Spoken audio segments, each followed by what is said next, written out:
Talvez você tenha feito constantemente estas perguntas.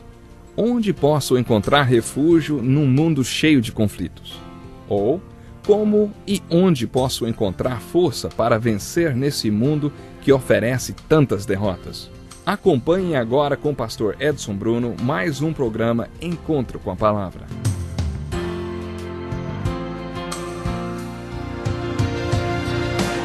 Estamos começando mais um Encontro com a Palavra e sua atenção nos dá muita alegria. Seja bem-vindo. Estamos estudando a carta de Paulo aos Romanos, versículo por versículo. Acompanhe conosco mais este programa. Paulo iniciou o capítulo 6 com a pergunta: que diremos então? Continuaremos pecando para que a graça aumente? A resposta a esta pergunta é: nem pensar. No capítulo 6, Paulo apresenta uma lista de razões porque é inimaginável alguém sugerir que, por causa da graça de Deus, nós que fomos salvos, podemos continuar em pecado. Paulo quer que os romanos entendam que o propósito da salvação não é apenas salvar da pena do pecado e levar o homem ao céu, mas também livrar de todas as consequências do pecado, do poder do pecado. Paulo fala sobre tudo de maneira assim muito bonita. Eu gostaria de iniciar o programa de hoje falando sobre o final da primeira parte do capítulo 6 de Romanos, fazendo um resumo do que Paulo pensava. Paulo explicou que o livramento do pecado, a maneira como Deus nos salva do que fazemos e somos através de Jesus, tem a ver com Jesus Cristo. Por exemplo, no versículo 10, Paulo afirma: porque morrendo ele morreu para o pecado uma vez por todas, mas vivendo vive para Deus. Paulo enfoca estes dois fatos: a morte de Jesus e a vida de Jesus com a ressurreição. Ele destaca constantemente esses dois fatos. Paulo sugere que estamos ligados à morte de Jesus e à sua vida depois desta morte. Estamos unidos a ele na sua morte e na vida que ele tem hoje. Muita gente admite que a morte de Jesus Cristo, além de ser a base sobre a qual Deus nos declara justos e perdoa nossos pecados, é o maior exemplo que temos para seguir. A morte de Jesus é uma fonte de exemplos para nós. Paulo vai um passo além e começa a segunda metade do capítulo 6 perguntando: e então, vamos pecar porque não estamos debaixo da lei, mas debaixo da graça? No versículo 8, Paulo afirmou que morremos com Cristo e devemos viver com Ele.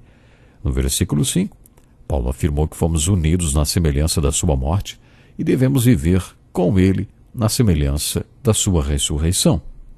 Unidos a Ele na sua morte e na sua ressurreição.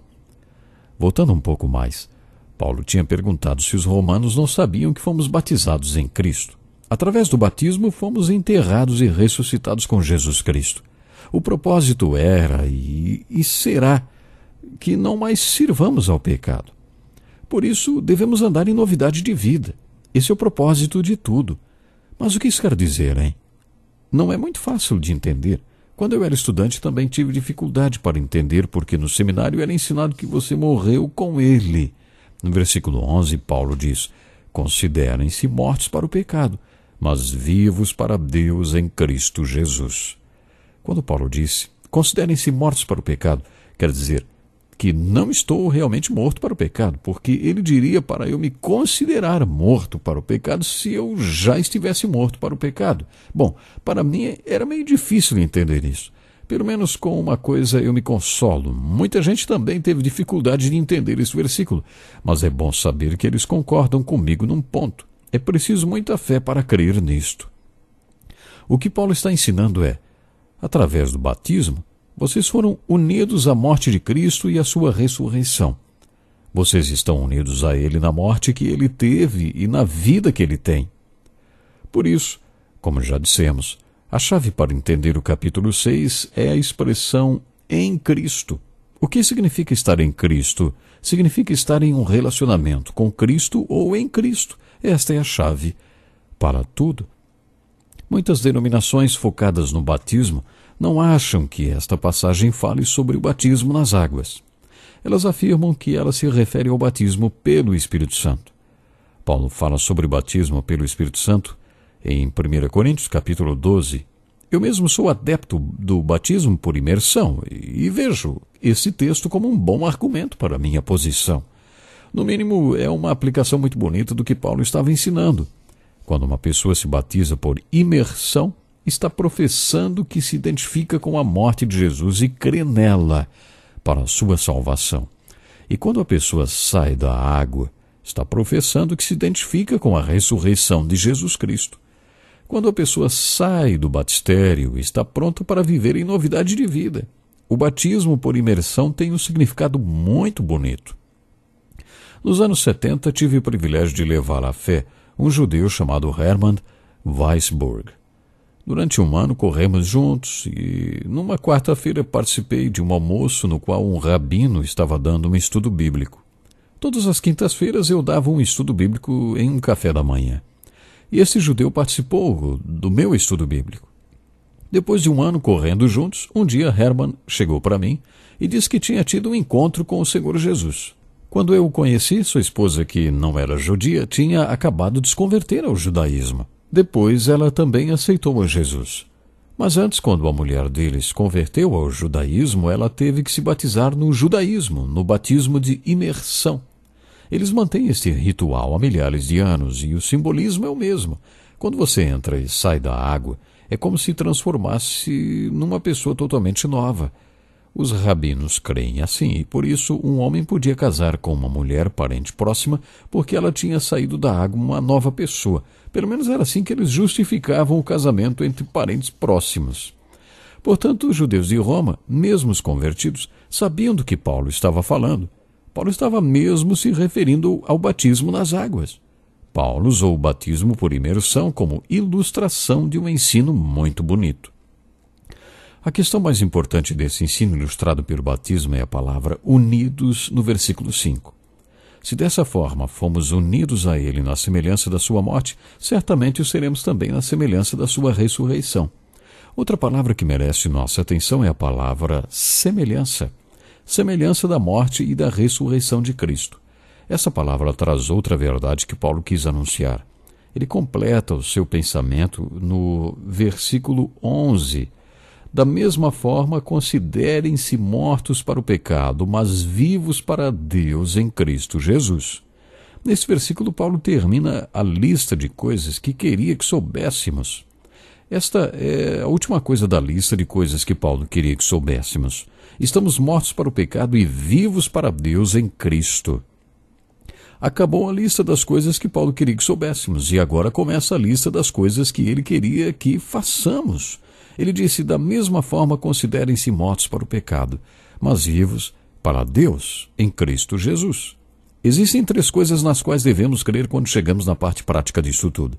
Creia que você está morto para o pecado porque você está unido com Jesus na sua morte e na sua ressurreição. Isto quer dizer que você está morto para o pecado. O propósito de todo este simbolismo, encarando a figura do batismo como um simbolismo, é nos fazer entender que não servimos mais ao pecado, mas devemos viver em novidade de vida. Este é o ponto. Se você crê neste ensino de Paulo, considere-se morto para o pecado, vivo para Deus em Cristo Jesus. Você acredita nessas 3 coisas? Você acredita que está morto para o pecado? É claro que você não está, porque você pode ser tentado a pecar. Eu posso ser tentado a pecar. No versículo 7, Paulo afirma, quem morreu foi justificado do pecado. Esta pessoa está livre do pecado. Um morto não enfrenta nenhum problema com o pecado. Se não estamos mortos, enfrentamos problemas com o pecado. Mas se cremos que estamos mortos e agirmos como mortos, então vai funcionar. Paulo declarou que através da cruz de Cristo, o mundo tinha morrido para ele, Paulo, e ele tinha morrido para o mundo. Ele se referiu aos valores do mundo, à filosofia do mundo e ao pecado do mundo. Ele estava morto para tudo isto. Paulo anunciou que o mundo poderia considerá-lo morto, e o mundo com prazer disse, tá bom, tá legal, você está morto. Paulo nos incentiva a fazermos o mesmo. Continuando a lista do que ele queria que a gente pudesse fazer, Paulo dá 3 palavras de ordem que estão nos versículos 12 e 13. Ele diz, não permitam, obedeçam e não ofereçam. Portanto, não permitam que o pecado continue dominando seus corpos mortais, fazendo que vocês obedeçam aos seus desejos. Não ofereçam os membros do corpo de vocês ao pecado como instrumentos de injustiça. Antes, ofereçam-se a Deus como quem voltou da morte para a vida, e ofereçam os membros do corpo de vocês a Ele como instrumentos de justiça. Portanto, não permitam que o pecado continue dominando os seus corpos mortais. Pode ser que o pecado o domine, mas isso só vai acontecer se você permitir. Portanto, não deixe que o pecado domine o seu corpo mortal. Sempre que você encontrar a palavra, portanto, nas cartas de Paulo, pare e descubra por que ela está ali. Por que essa palavra está ali? Essa palavra introduz uma conclusão. E a conclusão é a seguinte: portanto, não deixe que o pecado domine o seu corpo mortal. Não obedeça à lascívia do pecado. O versículo 13 traz outra palavra de ordem que aparece várias vezes no restante do capítulo. Não ofereçam os membros do corpo de vocês ao pecado como instrumentos de injustiça. Antes, ofereçam-se a Deus como quem voltou da morte para a vida e ofereçam os membros do corpo de vocês a Ele como instrumentos de justiça. Paulo apresentou mais uma ilustração para transmitir o seu ensino. Ele afirmou que devemos nos oferecer a Deus totalmente, com todos os nossos membros.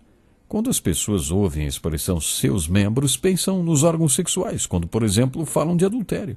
É claro, pode ser isso também, mas é mais do que isto. Paulo está falando de tudo que compõe sua vida. Portanto, é mais do que oferecer os seus membros. Claro, é oferecer a sua vida inteira. Na verdade, esta palavra, instrumentos, poderia ser traduzida por armas, armas de justiça. É assim que nós devemos nos oferecer a Deus. Essa palavra aparece também no capítulo 12, versículo 1. Rogo-lhes pelas misericórdias de Deus que se ofereçam em sacrifício vivo, santo, agradável a Deus. Esse é o culto racional de vocês.